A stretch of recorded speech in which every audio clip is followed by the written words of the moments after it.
దిల్సుఖ్ నగర్ రోడ్లపైన నిరుద్యోగులు అయితే క్యాండిల్స్ పట్టుకొని ర్యాలీ చేస్తూ ఉన్నారు. అసలు ఈ నిరుద్యోగులు దేనికి ర్యాలీ చేస్తూ ఉన్నారో తెలుసా?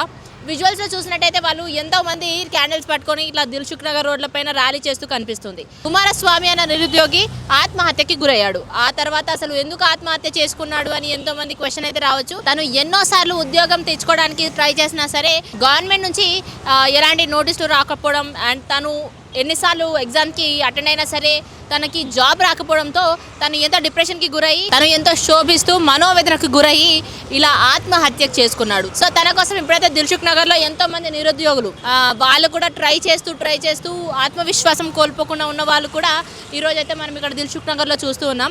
వాళ్ళందరూ ర్యాలీస్ చేస్తూ తన కోసం జస్టిస్ కావాలి అంటూ పోరాడుతూ ఉన్నారు. అయితే గవర్నమెంట్ దీనిపై ఎలా రెస్పాండ్ అవుతుంది? ఇప్పుడు బండారి కుమారస్వామి కుటుంబానికి ఎవరు రెస్పాన్సిబిలిటీ? ఇప్పుడు ఇంత జరిగిన తర్వాత వాళ్ళ కుటుంబం ఎంతో శోభిస్తూ ఉన్నారు. అయితే వాళ్ళైతే ఏం మాట్లాడని సిచ్యువేషన్లో కూడా ఉన్నారు. అసలు ఇప్పుడు దీనిపైన గవర్నమెంట్ ఎలాంటి స్టాండ్ తీసుకుంటుంది? అయితే ఎందరో నిరుద్యోగులు ఇప్పుడైతే మన గవర్నమెంట్ నుంచి దీనిపైన స్పందించాలని అయితే ఎదురు చూస్తూ ఉన్నారు. మరి దీనిపైన గవర్నమెంట్ ఎలా స్పందిస్తుంది, ఎలాంటి స్టాండ్ తీసుకుంటుంది, వాళ్ళ కుటుంబానికి ఏ రకమైన సహాయం చేస్తుంది, అండ్ తన ఆత్మహత్యకి ఇంకేమైనా రీజన్స్ ఉన్నాయా ఏంటో మనకైతే అప్డేట్స్ తెలియాల్సి ఉంది. ఇలాంటి అప్డేట్స్ కోసం వ్యూహం మీడియాని అయితే ఫాలో చేయండి. And this is Anupama signing off.